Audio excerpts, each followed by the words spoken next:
agora a mais recente notícia sobre o furacão Nora. Está sendo observado um aumento em sua força. Fortes ventos de 177 km por hora podem ser esperados atingindo o litoral dentro de 12 horas. Este é um boletim meteorológico extraordinário do Serviço Nacional de Meteorologia. Um ciclone foi localizado a 5 quilômetros a sudoeste da cidade. A tempestade está avançando em direção ao nordeste. Para uma área de 6 distritos a noroeste. Notícias sobre a tempestade que se aproxima. Para uns, ela poderá ser um aviso a fim de se prepararem para grandes ventos, fortes chuvas e outros perigos que uma tempestade pode causar.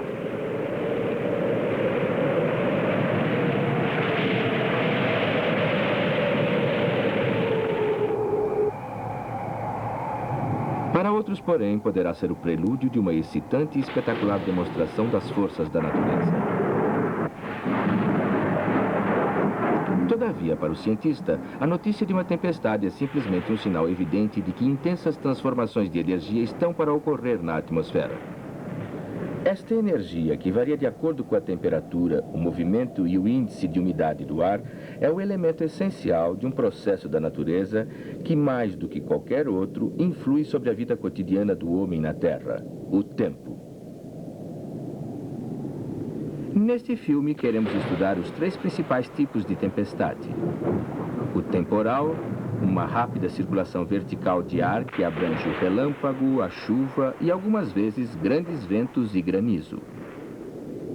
O ciclone, um furioso redemoinho de vento que retrata a violência da natureza e uma de suas formas mais agudas. E o furacão, a maior e a mais danosa tempestade que o homem conhece. Qual é a natureza dessas tempestades? Onde e como elas ocorrem? Como é que os cientistas analisam esses movimentos violentos da atmosfera? As tormentas. A rebelião da atmosfera.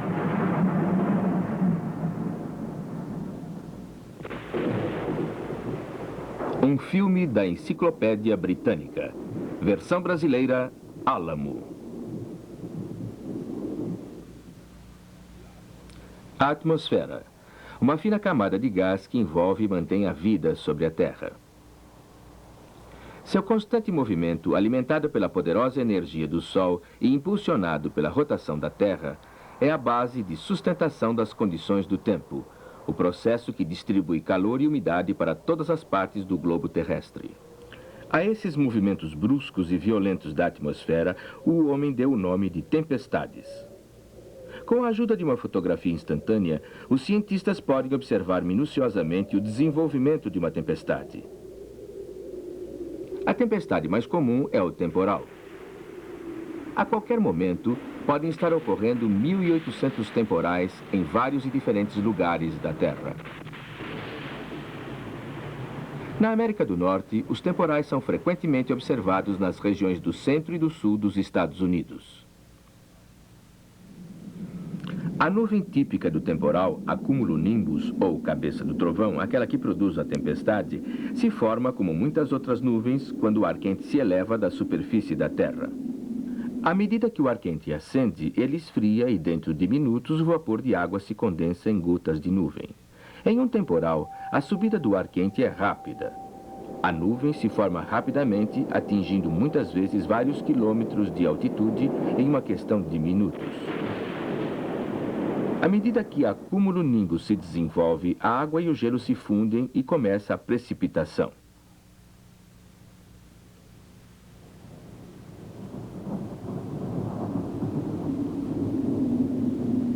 O início de um temporal quase sempre inclui fortes rajadas de vento e chuva torrencial.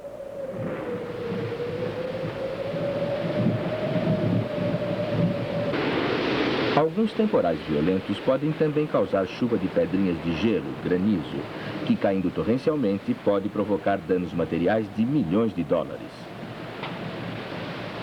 Mas o perigo maior e o mais espetacular que caracteriza todo o temporal é o raio. O raio é uma descarga de energia elétrica que flui entre campos de carga elétrica oposta associada à atividade do temporal. Geralmente, o raio forma-se entre duas partes diferentes de uma nuvem. Todavia, muitas vezes ele se forma entre a nuvem e a Terra. Cargas elétricas sobre a Terra tendem a atingir, de preferência, lugares altos ou objetos pontiagudos. Por isso é aconselhável manter-se afastado desses objetos durante um temporal. No final de alguns temporais, as enxurradas representam perigo para a vida e causam danos materiais.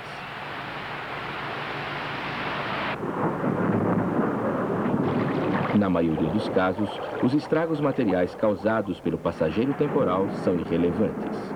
Tais perigos podem ser evitados mediante um mínimo de precaução. Mas, ocasionalmente, o temporal produz por si mesmo um efeito que é uma tempestade maior: o ciclone.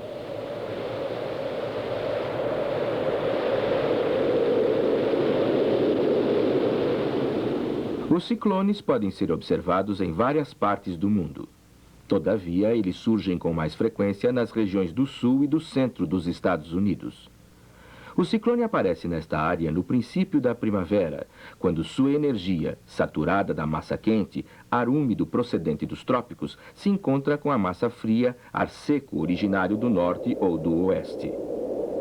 As tempestades, que de vez em quando daí resultam com ventos de até 500 km por hora, incluem um dos mais terríveis e violentos fenômenos da natureza.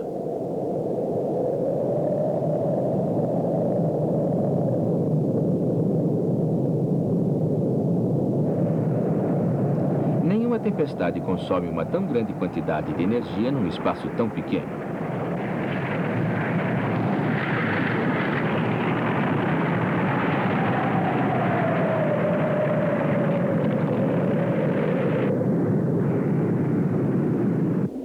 Todos os anos, essas tempestades acarretam perdas de vidas e um prejuízo material de milhões de dólares.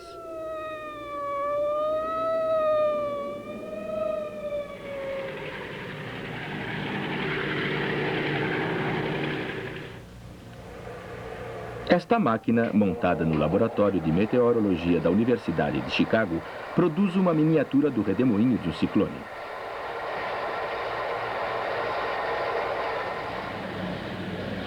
A fotografia em câmera lenta e os traçados produzidos com a ajuda de gelo seco permitem aos meteorologistas estudar o redemoinho, que é a característica dos ciclones no hemisfério norte. Pesquisas mostram que é complexa a estrutura afunilada do ciclone. Em geral, a velocidade do vento é maior no núcleo central do funil. A pressão é mais baixa no próprio centro do fenômeno. Como esta simulação em laboratório demonstra, a baixa pressão do ciclone dentro do redemoinho pode fazer desabar as paredes de um edifício e destelhá-lo, com a força da pressão mais alta do seu interior. Por isso é que se aconselha que as janelas permaneçam abertas por ocasião da passagem do ciclone. Uma vez que o ciclone possui um enorme potencial destrutivo, os meteorologistas dão a maior prioridade aos métodos de previsão e informação. Eles têm aprendido que os ciclones tendem a ocorrer quando o ar frio e seco se encontra com o ar quente e úmido sob condições atmosféricas instáveis. Nós temos este ar muito úmido que avança em direção ao norte. Ao mesmo tempo, temos um ar frio que se desloca em direção a Kansas e aquele movimento de ar muito seco. Eles entrarão em contato um com o outro. As circunstâncias estão muito favoráveis para desencadear-se uma violenta tempestade. Quando estas condições atmosféricas se fazem presentes, o Serviço Nacional de Meteorologia anuncia o ciclone para colocar o público de sobreaviso. Esta informação sobre o ciclone geralmente cobre uma área relativamente grande e indica o período de tempo no qual, provavelmente, os ciclones estão para acontecer.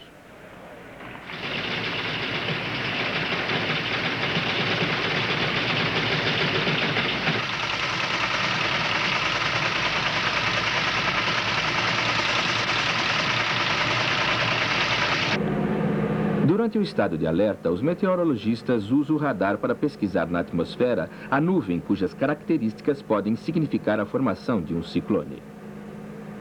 Se a tempestade é avistada, quer pela observação direta, quer pelo radar, é expedido um aviso de alarme sobre o ciclone através de todos os meios disponíveis. Esta é a sala do radar do Serviço Nacional de Meteorologia. Estamos dando um aviso de alarme sobre um ciclone que surgirá até às 4 horas da tarde.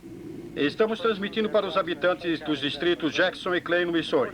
O ciclone foi observado a 24 quilômetros a sudoeste ou a 200 graus no centro de Kansas City. Às 3 horas da tarde, o ciclone deslocou-se para o nordeste com ventos de até 40 quilômetros por hora. Um comunicado sobre o ciclone registra com precisão o lugar onde a tempestade foi observada e as prováveis áreas que serão atingidas. Telegrama recebido de Oklahoma City. O ciclone atingiu a região a 16 quilômetros do sudoeste de Oklahoma City, Oklahoma, às 12 horas e 45 minutos. O ciclone está se deslocando para o nordeste com ventos de até 24 quilômetros por hora. São necessárias urgentes providências porque o ciclone é incontrolável e imprevisível. Embora ele seja uma pequena tempestade local, suas consequências poderão ser desastrosas.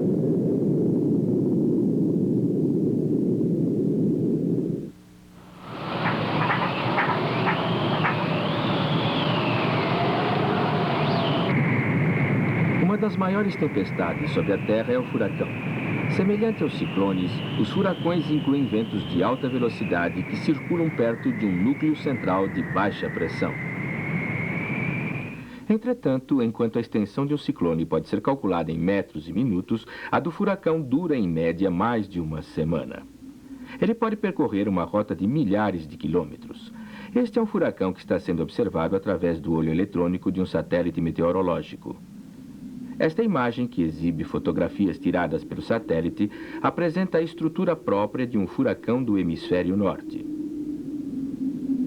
No meio da tempestade está o ponto central de baixa pressão, uma região de relativa calmaria que muitas vezes está desprovida de nuvens. O vento mais violento do furacão e as condições atmosféricas do tempo são encontradas na muralha de nuvens que circundam o chamado olho da tempestade. Girando em redemoinho ao redor deste olho, estão grupos de nuvens de chuva que dão em média ao furacão um diâmetro de 300 quilômetros. Aqui, o redemoinho do furacão pode ser visto girando em sentido contrário ao movimento da nuvem de chuva. Os furacões se formam sobre os oceanos tropicais das maiores regiões do mundo. Em algumas regiões, eles são chamados de tufões. Em outras, ciclones. Geralmente, eles nascem nas vastas regiões de formação das nuvens tropicais, localizadas ligeiramente ao norte ou ao sul do Equador, onde a rotação da Terra pode ajudar o surgimento dos redemoinhos. Alguns furacões que abalam o continente americano começam com chuvas tropicais que avançam através do Atlântico procedente da costa oeste da África. Os furacões que atingem a América do Norte geralmente percorrem o oeste e o norte. Um furacão pode permanecer no mar e aos poucos desaparecer ao entrar em contato com um vento oeste mais forte. Todavia, como demonstra este mapa de furacões em atividade, nos últimos 80 anos, um grande número de furacões varre a Terra e seus efeitos são muitas vezes experimentados nos pontos mais distantes do interior. A responsabilidade de detectar e prever os furacões do Atlântico recai sobre os meteorologistas do Centro Nacional de Furacões, na Flórida. Com o início da temporada de furacões em junho, os meteorologistas iniciam uma longa vigília de verão, observando com atenção a atmosfera tropical em busca de um sinal da tempestade mais devastadora da natureza.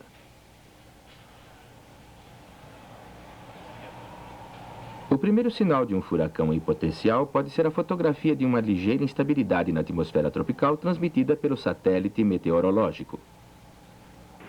Isso pode ser transmitido de um navio descrevendo o vendaval e a chuva torrencial sobre o mar tropical. Se a tempestade se desloca a uma velocidade acima de 100 km por hora, ela deverá ser classificada como um furacão e deverá ser dado a ele um nome conveniente para a sua identificação e rastreamento. Embora a rota de um autêntico furacão seja incontrolável, o seu deslocamento é vagaroso. Ele levará horas e até dias antes de atingir a terra firme. Por isso mesmo, existe tempo bastante para os preparativos. O Centro Nacional de Furacões converte-se no ponto terminal para receber informações procedentes de centenas de fontes. Uma série de dados que ajudam os meteorologistas a prever a rota e o comportamento da tempestade. Se ficar evidente que a tempestade atingirá a Terra, as informações sobre o furacão serão transmitidas para o público, se possível, 24 horas antes da chegada prevista. Embora o centro da tempestade leve ainda horas para atingir a Terra, seus primeiros efeitos no litoral começam a ser sentidos. O Serviço Nacional de Meteorologia informa sobre o furacão Nora, agora localizado aproximadamente a 177 quilômetros a sudeste de Miami. Ondas e ventos junto ao litoral da Flórida cresceram de intensidade até a chegada da tempestade. Agora calculada... Edifícios são reforçados em sua estrutura a fim de se defenderem contra a força do vendaval. Na expectativa do mais perigoso furacão, são tomadas providências contra as inundações. Os recursos da comunidade são mobilizados para ajudar as vítimas da provável devastação do furacão. Enquanto as medidas de segurança estão em andamento, prossegue a avaliação científica da tempestade.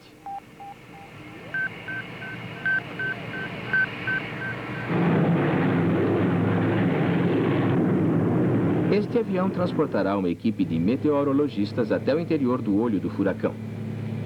Sua missão será medir o tamanho e a intensidade da tempestade, localizá-la com precisão e coletar dados que possam ser úteis em futuros estudos sobre os furacões. 3, 4, 5. Golfo 30, Golfo 30, aqui é Carcá, está ouvindo o câmbio? Carcá, que é Golfo 30, agora escuto alto e claro. Encontrou alguma turbulência entrando no olho? Câmbio. Positivo, Carcá, Golfo 30. Estamos nesse momento atravessando a formação de nuvens. A turbulência moderada trazendo chuva forte. Parece que a velocidade do vento é de 212 km por hora. Possíveis rajadas de 230 km por hora. Câmbio.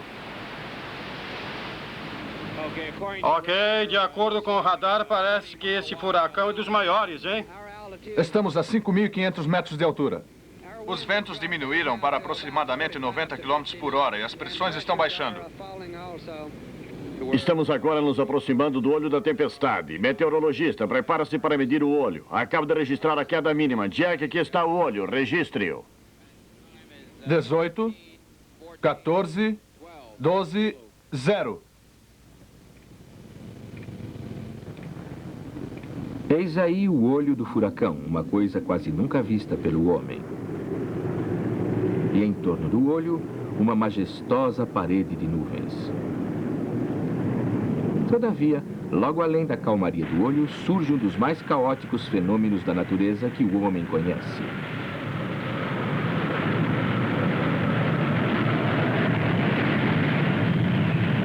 Na medida em que a tempestade vai se aproximando da Terra, os meteorologistas acompanham seu curso pelo radar. Informações atualizadas sobre a rota da tempestade e o seu desenvolvimento são constantemente fornecidas ao público. O furacão pode ser previsto, contudo, ele não pode ser controlado. A tempestade descarrega sobre o litoral toda a sua fúria, ficando a linha litorânea inundada pela tempestade violenta. O nível do mar se eleva a 5 metros acima do normal. Ventos de mais de 200 km por hora varrem a terra com violência. Então, por um curto período, no meio da agitação, sobrevém uma estranha bonança pela passagem do olho do furacão.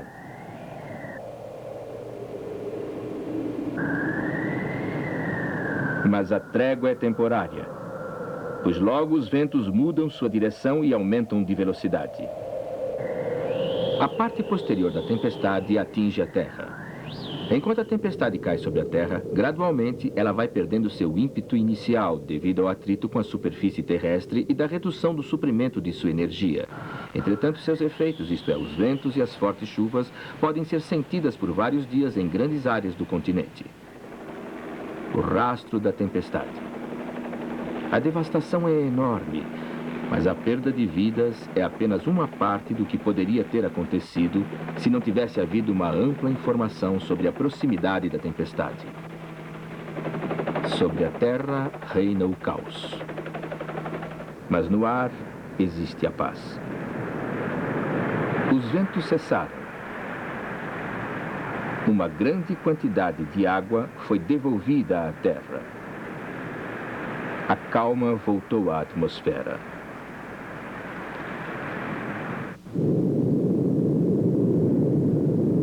Ventos violentos, chuvas, relâmpagos. 3 diferentes exemplos da violenta e súbita rebelião da atmosfera. As tempestades para o homem constituem espetáculos assombrosos e algumas vezes catastróficos. Mas numa visão global do fenômeno, as tempestades são simplesmente transformações de energia, um pequeno, mas importante mecanismo deste nosso imenso sistema climático.